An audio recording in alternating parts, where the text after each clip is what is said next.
todos e todas. Hoje quero falar um pouco para vocês sobre suporte básico de vida e compressão cardíaca na parada. Então, meu nome é Anne Carolina Chagas Bandeira e vamos falar um pouco sobre suporte básico de vida em parada cardiorrespiratória. Primeiramente, o que a gente precisa saber sobre parada cardiorrespiratória? Então, parada cardiorrespiratória é toda parada que ocorre interrupção dos batimentos cardíacos ou interrupção da frequência respiratória. O paciente nem tem batimento cardíaco e nem tem frequência respiratória. Pode acontecer também que o paciente tenha uma parada respiratória, e aí ele continua com o coração batendo, mas sem a respiração. Posteriormente, o coração também para de bater. Então, resumindo, né, nessa situação, o que é que você pode fazer? O que é que você, que está no momento do paciente parado, o que é que você pode, de forma resolutiva, fazer para esse paciente até a chegada da equipe multidisciplinar, multiprofissional, enfermeira, um médico, socorrista, o que é que você pode fazer? Então, nesse momento, vamos aprender um pouco sobre o que a gente pode fazer nessa parada. Primeira coisa, a gente precisa identificar a parada no paciente. Você vai verificar o pulso carotídeo, pode ser dos dois lados. Você verifica o pulso carotídeo sem pulso. Expansibilidade do pulmão, sem expansibilidade. O paciente não tem também. E você vai olhar que o paciente, ele não responde. Você fala, senhor, senhor, senhora, senhora, e ele não responde. Não tem, está totalmente inconsciente. Quando acontecer isso, você vai chamar ajuda e vai executar as manobras de compressão cardíaca. A primeira coisa que você vai fazer é a compressão cardíaca. Quem pode fazer compressão cardíaca? Profissionais de saúde, pessoas leigas que saibam fazer, socorristas, bombeiros, todos esses profissionais e essas pessoas podem executar a compressão cardíaca. Qual o objetivo disso? Oxigenação e perfusão tecidual. Então, quando você faz a compressão, o que está acontecendo? Você está oferecendo àquela vítima fluxo sanguíneo e também, perfusão tecidual. Mas o que pode levar uma parada? Quais são as causas, as principais causas que levam a parada? Então, a gente classifica as causas em Hs e Ps. Quais são as Hs? As Hs são hipovolemia, hipóxia, hipoglicemia, hipotermia, hipopotassemia ou hiperpotassemia, que é o aumento de potássio, a diminuição, e hidrogênio, que na verdade são as acidoses metabólicas. As T's. Tem o tamponamento cardíaco, tensão torácica, que é o pneumotórax, trombose pulmonar e cardíaca, toxinas, que são as intoxicações exógenas, né? E traumas. Traumas também podem levar à parada. Então, todos esses elementos são causas que o paciente pode estar parado.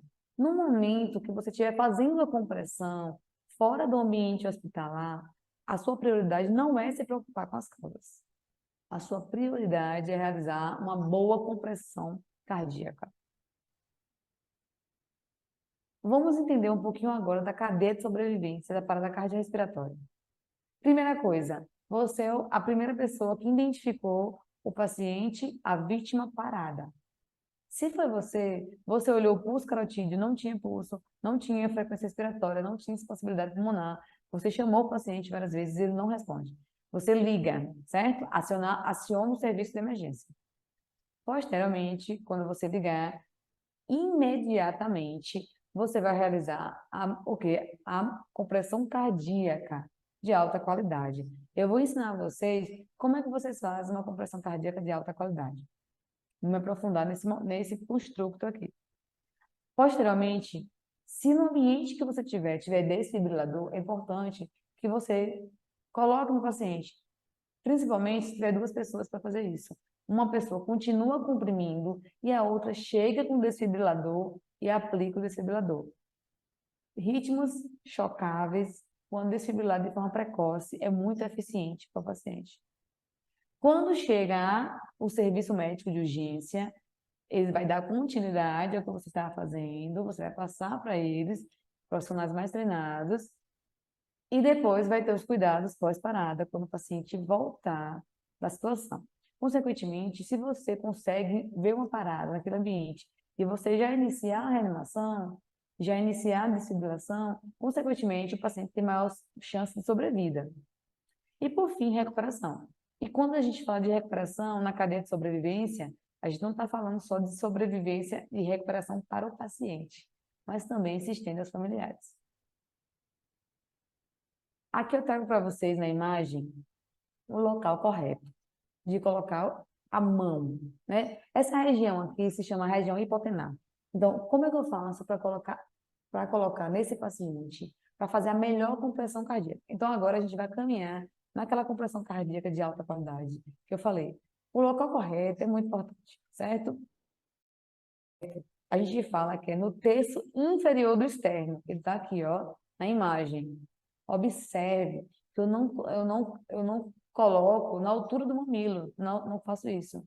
É o final do externo, acima do apêndice tifoide, não em cima do apêndice tifoide, porque se você fizer a compressão em cima do apêndice tifoide, você vai quebrar, provavelmente. Então, ele tem que ser no terço inferior do externo, nessa regiãozinha que vocês estão vendo aí na imagem, certo? Que a gente chama, tem um apêndice tifoide e logo acima é onde a gente vai colocar essa região da mão, justamente a região hipotenar. Vamos agora para a sincronia da compressão e ventilação. Então, compressão de alta qualidade demanda de quê? Demanda o local correto para se colocar a mão, certo? Que é no terço inferior do externo. Eu coloquei corretamente e eu começo a executar a compressão. Eu faço 30 compressões para 2 ventilações. Ventilação, vocês também podem ver aí na imagem. A ventilação, a gente tem um profissional de saúde colocando um ambu, né, que é uma máscara válvula, e aí ele coloca bem colocado ao C e E, justamente para ficar sem nenhuma saída de ar. Porém, no geral, pode ser que não tenha essa máscara. Também tem abaixo a Pocket Mask, que é uma máscara também muito utilizada no ambiente externo. Então, essa Pocket Mask, ela vai ajudar, você vai abrir via aérea, que é estender a cabeça do paciente para trás, você abre via aérea e aí você vai realizar 2 ventilações. Então, eu faço 30 compressões para 2 ventilações. Você também pode observar na imagem que tem um desfibrilador externo automático. O desfibrilador externo automático, ele deve ser colocado por outra pessoa e você não deve parar de forma nenhuma a compressão. Ah, mas eu estou muito cansado. Pronto. Quando você estiver muito cansado, você deve chamar outra pessoa para te substituir. Essa é a postura correta que a gente deve ficar. Se o paciente estiver no chão, a gente deve ficar sobre o paciente, com os braços estendidos, a coluna reta, de forma perpendicular. A mão pode estar entrelaçada, ou a mão pode estar sobreposta. Ah, qual é o certo, professor? O que for mais confortável para você executar de maneira mais correta a compressão. Lembrando que a compressão tem que ser 30 compressões para 2 ventilações e a compressão também tem uma certa profundidade. Ela não pode ser muito rasa e também não pode ser muito profunda. Ela fica o quê? Ela fica entre 5 a 6 centímetros. Então, qual é a profundidade correta? 5 a 6 centímetros. Quanto mais vocês treinarem a compressão cardíaca, mais chance de acertar essa profundidade. Falar um pouco do desfibrilador externo automático e a importância, porque o desfibrilador externo automático ele vai identificar um ritmo chocável. E por conta desse alerta do ritmo chocável, que é a fibrilação ventricular, taquicardia ventricular, ele vai fazer o que a gente chama de choque precoce. E aí o paciente tem muito mais chance de voltar. Ele é colocado, ó, na região esquerda, na supramamária, acima da mama, certo? E na região lateral direita.